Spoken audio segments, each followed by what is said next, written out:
Hello and welcome to episode 19 of the PhD Life Coach. Now, last week I was thinking about how to have a great relationship with your supervisor, and I'd always intended that episode to be standalone. I had other topics planned for this week and I was going to crack on with different things.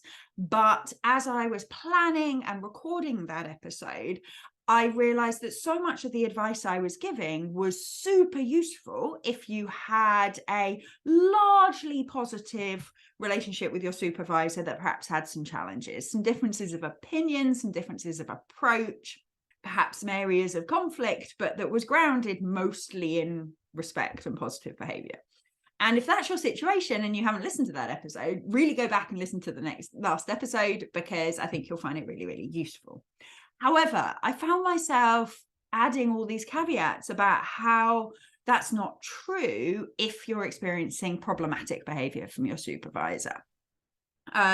Because we don't want you to cognitively argue your way out of thinking that a behavior is unacceptable.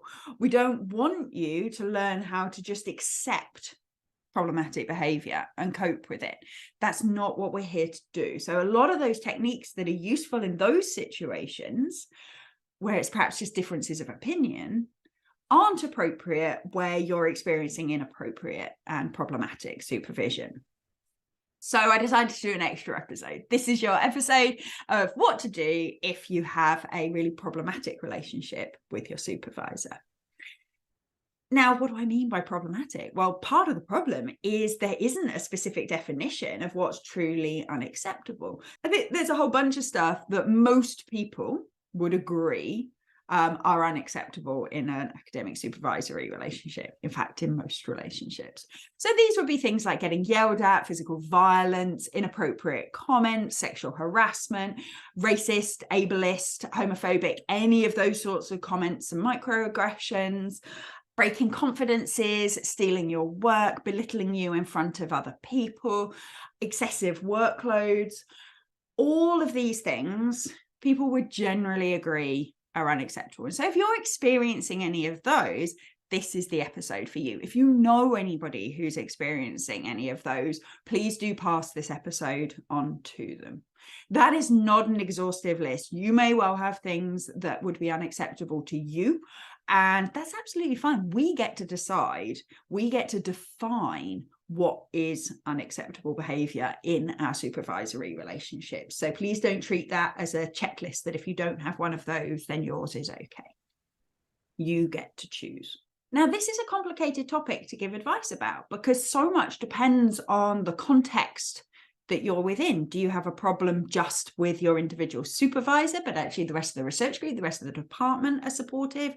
Do you feel like the whole place has a toxic environment and isn't a good place for you? So all of the advice that I'm going to give today is really focused on managing what you're thinking about the situation and choosing your response from there. So I'm not going to say you definitely should do this, you definitely should do that, because you get to choose that. You get to decide what is appropriate for you. But hopefully today I'll give you a framework that will help you to figure out what's right for you and what you want to experience and what you don't want to experience and what you want to do about it. A lot of this work is based on my training from the Life Coach School, which developed the self-coaching model, which I use in a lot of my work. Those of you who have been coached from me, either in my free monthly group coaching, if you haven't come to that, sign up for my newsletter and you'll get all the information, or in my university membership programs. When you've been coached by me, you'll have experienced this, but essentially that model shows that we have our circumstances, the facts of what are happening to us, and then we have the thoughts that we have about those circumstances. And these are the lines that run through our head, and we get to choose those. And the thoughts generate our feelings, the emotions we experience, our emotions influence our behaviors, and our behaviors are what dictate the results that we get. Some people who work with the self-coaching model would argue that all circumstances are inherently neutral until we have thoughts about them, that it's only our thoughts that make them negative or positive. I am not going to argue that in this podcast. I believe that certain circumstances are not inherently neutral. I believe that we live in a world with structural inequalities. I believe we live in a world where certain types of people get treated less well than other types of people.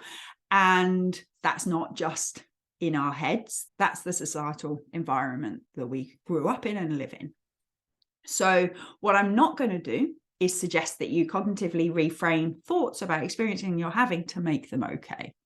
However, we do have thoughts sometimes that lead to emotions that don't help us manage these situations healthily. And so we're going to explore what some of those thoughts that you might be quite understandably having at the moment and the consequences of them. And I'm going to offer some alternatives for you that might help you manage the situation more effectively. Before I do that, though, I have a couple of caveats I want to put out there. As usual, it's complex. First one, I am a white, heterosexual, cisgender woman. I kind of have ADHD, although I'm not diagnosed, and it's always manifested as overactivity in terms of my academia, and so hasn't really been a point of problem for me in my working environment, certainly not externally. I come from a background where my parents hadn't gone to higher education, but I was well resourced, well educated, well supported. So I come from and recognize the privilege that I bring to these situations. That's why I'm not going to talk a lot about my own experience in academia, because I haven't experienced a lot of these things, because I come from quite a privileged demographic in that sense. On that, I'm hoping in the future to bring guests onto the show who have specialisms in some of the areas that make all of this stuff hugely more complicated. So I hope in the future to have episodes where we look at racism in academia and how we manage that, homophobia within academia and so on. So keep an eye out for those in the future. The other caveat that I want to bring to this is please don't try and do any of this thought work when you're in the midst of crisis. So if you are experiencing anxiety and depression that are affecting how you function, both at work and outside, so perhaps you're experiencing physical symptoms, you're struggling to sleep, you're struggling to look after yourself, all of these things, please focus on looking after yourself first. First step is you have to get out of the situation for a while. And you have to look after yourself. You have to get support from people that are independent and are trained in your specific issues, and bring some care and compassion to yourself. Please don't try to do this kind of reframing when you're in the midst of that sort of emotional crisis. All that will happen is you'll start to beat yourself up about the fact that you're finding it really difficult. You should find it difficult in that situation. Don't try to do it. Look after yourself first. And then as things start to settle a bit and things start to clear, then perhaps revisit some of this work. Your universities will have wellbeing teams and support services available to you to try and support you through that time. If, however, you're at a position where you are feeling not in the midst of an emotional crisis, but that you are in a difficult situation, this is absolutely the episode for you. I'm going to go through 8 thoughts that I suspect you might be having, and we're going to look at each one in turn, think about, is it true? What else is true? And what if it is true? Those are the questions we always ask ourselves about thoughts. And I haven't just invented these thoughts. These thoughts are things that have come up through my own supervisory experiences, my work with PhD students who have other supervisors, my coaching. I've even been involved in investigating bullying allegations and things like that for other departments at my old university. So these thoughts are all things that I have seen students experience where they're having difficult supervisory experiences. The first thought is, perhaps this is normal. There's a real tendency to start doubting ourselves, especially if your supervisor is telling you that they're not doing anything wrong, that this is just what you should expect, and this is academia, this is exactly how it's going to be. You start asking yourself, maybe this is normal. Maybe getting yelled at, maybe being expected to work 18-hour days, maybe this is just normal. And thoughts like that lead to confusion, because that conflicts with the other thoughts in our head that are like, this can't be right. Surely we can't be expected to put up with this. And you start to get really confused. And the problem when you get confused is you can't really think things through clearly. And it's really hard to decide what to do because you're really doubting yourself. So we go back to that thought, perhaps this is normal. Is it true? How can you figure out if this is normal or not? Are there people that you could talk to? other colleagues, so people who are same sort of year as you, perhaps, maybe people who are 1 or 2 years ahead of you, maybe people with this supervisor or a different supervisor, or is there a member of staff who's unconnected with your research group that you trust? Is there someone you could talk to figure out, is this normal? And to help you work through whether that's the case. Often it's not normal.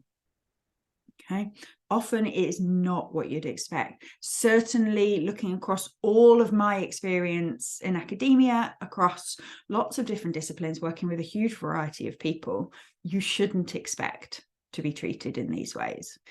But if you're trying to figure out your specific situation, try and open up those conversations to figure out, is this normal or not? Another thing I see, especially at the early stages of relationship breakdown, is the thought, if I can just X, then they will Y. So if I can just work a bit harder, then they'll praise me. If I can just get this thing done, maybe they'll soften up on me. Maybe if I didn't do that, then they wouldn't yell at me. Is it true? What else is true? And what I want you to start with this is I want to start by reassuring you, you are not responsible for your supervisor's behavior. You are not responsible for their feelings, and you are not responsible for their behavior. They are grown adults who, whatever problems they have going on in their lives, are responsible for their thoughts, feelings, and actions. What you do does not cause their results. The thoughts that they are having causes their behavior, not the things that you're doing. And when you get into these sorts of toxic relationships and you just try and appease, you try and get this sort of hopeful but slightly desperate feeling, oh, maybe if I just do this, this, and this, and I don't annoy them and I don't do this, then it will be okay. Then you're chasing a moving target, because you've never been the one that's causing their behavior. That's their thoughts. It can become this desperate struggle where you just can't meet an expectation where you prevent their negative behavior, because it was never about you.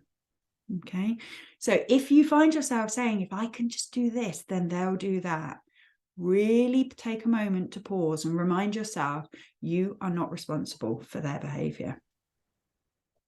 I'd also be really cautious about trying to get approval from people that you don't like.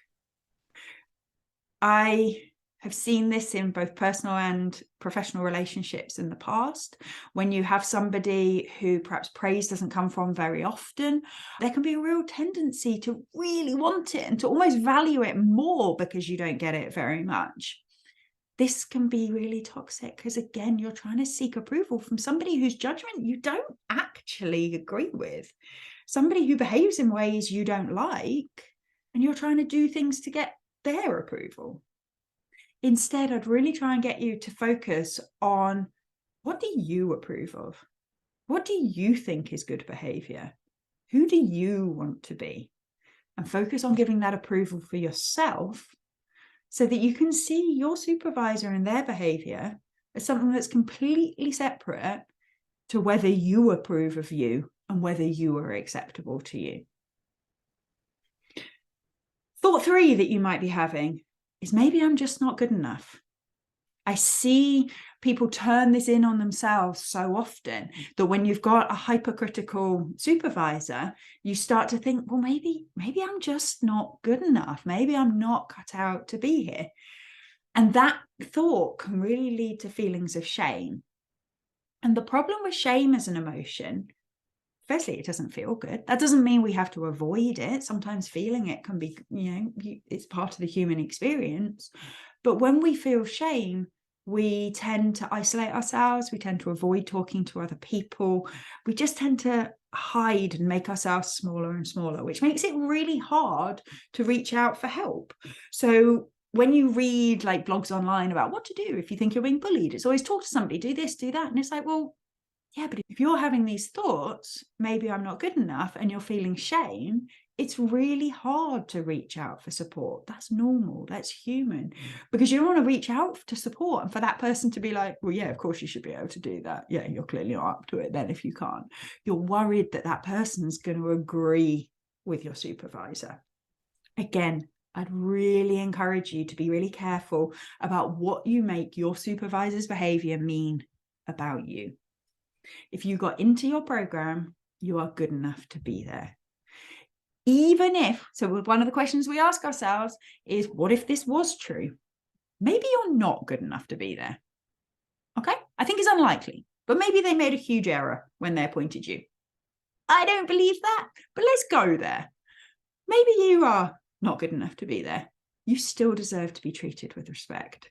You still deserve to be supported to figure out what you are good at and what else you could do instead. Regardless of whether you're good enough, you don't deserve to be treated with disrespect. What you can do here is you can really start to unpick, okay, what evidence is there that I am good enough to be here? I got in, I'm here. There's a big reason. But why else? What else are you good at? What else have you made progress on? Really try and get in the habit of building those thoughts for yourself as to what you are good at. And then rather than having this generic, maybe I'm not good enough as a whole, start to go, okay, if I'm worried I'm not good enough, specifically at what? Which bit of this am I not good enough at? Because we hide behind this generic, I'm just not capable. But okay, tell me. Are you not good enough at writing? Are you not good enough at analysis? Are you not good enough at project management? What is it? Because if we can pin it down, then it's not about you. It's just about skills you haven't developed yet. And then we can start thinking, okay, well, can I develop those skills? So you see how once we take ourselves away from just this overarching, maybe I'm just not good enough, I shouldn't be here thought, we can start to really sort of pick it apart, reassure ourselves where that's appropriate, and target where we can improve where that's appropriate. Thought 5 that you might be having. Oh, no. Thought 4 that you might be having. This isn't the right place for me. Sometimes we take what's happening, instead of making it mean something about us, we make it mean something about the whole place. Because I've had this negative experience with this supervisor, the whole place is toxic. The whole place is not the right place.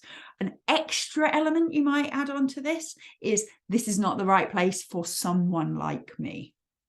Now, that might relate to some of your demographics, that might relate to your personality, your style, your discipline, whatever it is. And the problem with that thought is, again, we allow it to isolate ourselves. It's very hard to reach out for support if you believe this isn't the right place for you. Let's think about that. In what ways is that not true? In what ways could this be the perfect place for you? Are there other bits of the place you're at? So if you're in a department, are there other research groups that actually feel like less toxic environments? Are there other schools, other departments that feel like less toxic environments to you? And if it does feel genuinely like this isn't the place for you, let's not make that mean anything about us. Let's look at that curiously and go, okay, maybe this isn't the right place for me. So what next? What steps do I need to take? Because I deserve to be somewhere where I'm treated well. I deserve to be somewhere where I feel like a part of the community. So how do we make that happen? What do I need to do to make that happen? You see how that's a very different thing then maybe this just isn't the right place for me. Maybe I'm not good enough. Maybe I'm awful. And all the thoughts that leads to and all the emotions that lead to, which mostly lead to us procrastinating, hiding, isolating ourselves. The 5th thought I'm going to tell you about can sort of sound resilient, but it worries me. So the thought is, I'm just going to get my head down and get it done. I've heard students say this before, particularly where the problems haven't really come to a head until 2-3 years into their PhD. They're nearing the end, certainly in the UK they would be, and they think they've gone too far through to leave now. And it becomes this, I'm just going to get my head down and get it done. And that can lead to feelings of kind of resignation, I guess. It's just like, oh, I'm just going to have to do this. Before you decide that is the answer for you, I want you to ask yourself a few questions. I want you to ask yourself, what would be the toll on you doing this? So what will be the physical, emotional, professional consequences of you just getting your head down and doing the thing? How difficult is that going to be? What toll is that going to take on your mental health? And try and be really honest about that. Try not to come to this conclusion from the point of view that you have no other choice. There is always another choice. No matter how far through you are, there is always different choices you can make. But if you're going to choose to stay and tough it out, as it were, then what will the cost of that be? Then you get to decide, is it worth it? Is it worth that cost? And if it is, how can you look after yourself during that process? How can you ensure that if you're going to put yourself through what could be a very challenging period because you're determined to see it out, how are you going to make it as loving and caring and compassionate from the inside of you as it can be? How are you going to look after yourself? And one big tip I would give you is don't keep your head down, keep your head up. Often we isolate ourselves, as I said. If you're going to tough it out, if you're going to try and stay, you're going to try and finish anyway, keep contacting other people, creating communities outside of your toxic relationship, finding support and finding the advice and care that you need from other people. Keep your head up as you are going through.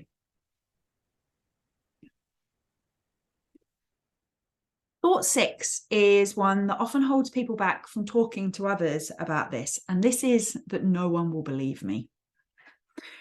Other people love them. They don't treat anybody else like this. It sounds so stupid. Nobody will believe that this is a problem. And that can lead to feelings like despair. And again, despair doesn't lead to positive action. We just have to look after ourselves when we're in despair. It doesn't lead to us actually resolving situations either by staying or going. So the first thing to say when you're thinking no one will believe me is that might be true. Unfortunately, we see lots of situations where a student comes forward with a complaint about a supervisor, and for lots of reasons, people don't believe them. Maybe that supervisor is lovely to lots of people, but isn't being lovely to you.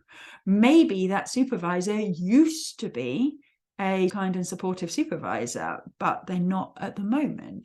Maybe that person is powerful and brings a ton of money into the department, and nobody knows how to manage them. Maybe they've been like this for ages and people will believe you, but they won't believe that you can do anything about it, so they won't support you. Maybe they don't want to be the one that puts their head above the parapet and risks being targeted. Unfortunately, there is a lot of reason to think that you might not be believed when you tell these situations. So I'm not gonna falsely reassure you about that, but we come at it with compassion and curiosity. Maybe I'm not going to be believed. So with that in my mind, who am I best to speak to? Who do I think has the best chance of listening to my story and believing me? How can I evidence what I'm saying? How can I keep copies of emails or ask other people who've witnessed the experiences to come with me? And what we do is we just start to build up. There will be someone who believes some of this. Who might that be? And how am I going to have that conversation? I also want you to be really careful what you make this mean about you. Sometimes when people don't believe your story, we start to doubt it. We start to think, oh my goodness, maybe I am imagining this. Perhaps this is normal. That first thought that we get through, maybe I'm just not good enough. You know, this not being believed can really spiral you off into some of the other thoughts that we've talked about in this podcast. And I want you to be really aware that that might happen. Somebody else not believing you does not mean you're wrong. It does not mean you're imagining this. It does not mean that you're interpreting things in an unnecessarily negative way. You know what you're experiencing. If that person doesn't believe you, Think whether there's somebody else that will believe you. Think about how you can tell your story that somebody else will believe you too. The seventh thought is slightly the opposite, I guess, which is I need to make this right. And I often see this with students who are experiencing racism in the workplace or sexism in the workplace, things that are based on your demographic rather than you as an individual. Some students, and sometimes the staff indeed, respond to this by kind of coping with it themselves, but also saying, I want to improve this. I want to make it better for other people. No one else should have to go through what I go through. I'm going to campaign for better mental health support. I'm going to campaign for better diversity training. I'm going to campaign for better, more inclusive practices. I'm going to get on this committee and that committee and a representative on this and run training on that. And I'm going to make this better for everybody else. And there's a huge amount of merit in that. There are huge numbers of people who are already disadvantaged by virtue of the society that we live in, who then go above and beyond to try and improve the lot of people across their department. And so I would never say, don't do these things. What I would say is really carefully work out how much you have to give, how much you're willing to give, what toll the work might take on you, what toll the work might take on other aspects of your PhD and your research, and work out what you're willing to do. This is not your responsibility to fix. You may have huge sense of duty to improve things for those that come after you, and that is admirable and wonderful and totally understandable given the circumstances, but you should not have to do all the work. That is not part of your position in academia. You are here as a PhD student, as a researcher, first and foremost, and you get to decide that you want to focus on that. Just because you are a Black PhD student, for example, does not mean you have to do DEI work. You are here to do your research. Anything you do above and beyond that is at your discretion, and you get to pick how much. The final thought that I've seen so many times is everything will be over if I leave.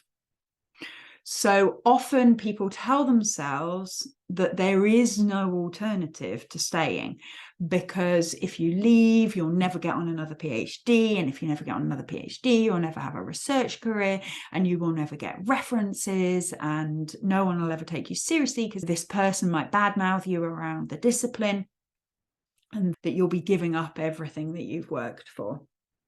I really want you to pick that thought apart, because that thought leads to feelings of despair. It leads to feelings of being stuck, and none of those things help you to stay in the situation, and they certainly don't help you to leave.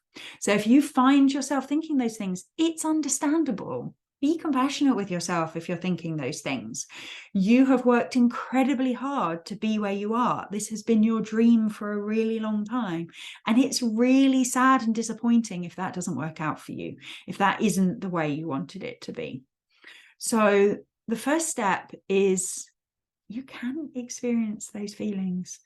It is sad, it is disappointing, and that is totally, totally understandable. However, I really want you to pick apart the thought that there isn't anything else. Lots of people leave a PhD and go and start somewhere else. Lots of people change group, change discipline, change supervisor. It can be done. It can be super positive. If your supervisor that's caused the problems won't give you references, there are always ways to get references from other people within the department. I want you to see if you can believe that you could be successful somewhere else, that you could find a supervisor who will take on your work, that you could restart and thrive if you needed to, that it's better maybe to take a year back and be in a more positive environment than to push through in a challenging environment for the sake of your mental health. What the right decision is for you is entirely up to you. but you can always make it work if you wanted to. So I have a bunch of thoughts that I'd like to offer instead of some of these thoughts. And they might not feel true to you at first, but I had a coach once who used to say, borrow my belief for a while. And so if these don't feel at all true to you, I really encourage you to borrow my belief for a while. I know these are true for you. I want you to practice the thought, I deserve to be here. I can create my own future step by step. I deserve to be treated well. And I can look after myself through this process. I believe that for all of you, no matter what situation you're in. And if you don't believe it, borrow my belief for a little while and practice. And as they start to feel more true, and you start to be able to look after yourself through this process, and you start to find people who will support you with little bits of it, then you get to pick how you want to move this forward. Whether you want to make complaints, whether you want to just leave, whether you want to get the support you need somewhere else, whether you want to add extra people to the supervisory team. There's so many different options that you can think through. But my final thought is, whatever you decide in advance that it is the best decision you ever made. If you decide you're going to stick it out, that you're going to try and bring in other people and get the support you need somewhere else, but stay working with your difficult supervisor, then really believe that this was the best decision for you, and that you're so proud of yourself that you did this and you learned how to look after yourself and get support from other places. And if you decide to leave, decide now that that was the best decision you ever made, that you're so proud of yourself that you looked after your mental health and you removed yourself from a toxic situation and you found a better place. Whatever you decide, make it the best decision you ever made, and thank yourself for making that choice for you and for your future. Now, you'll notice in this episode, I haven't given you a ton of practical support about exactly what to do, about what processes there are available, what complaints procedures there are, what options there are for mediation and improving the communication with your supervisor and creating shared goals and all these different things that you can do when you're struggling and having a difficult relation. And that's on purpose for a bunch of reasons. Firstly, you have access to all that stuff. You know how Google works. You're going to have postgraduate researcher handbooks and advice and all of these things at your university. Everybody does. But while you're still thinking these thoughts that this might be your fault, or that you should be ashamed in some way, or that perhaps this is normal, you're not going to engage with all of that support anyway. So I haven't gone through all of that because I want you to start by thinking about your own thoughts and your own feelings and to build from there. Once you've gone through the process that I've talked about today and you're starting to see maybe this isn't my fault, maybe this isn't normal, and maybe I do deserve better, that's when you start searching. That's when you start talking to your postgrad coordinator for advice, and they'll take you through all of the practicalities, all of the options that you have. So you do have that support. You don't need me for that.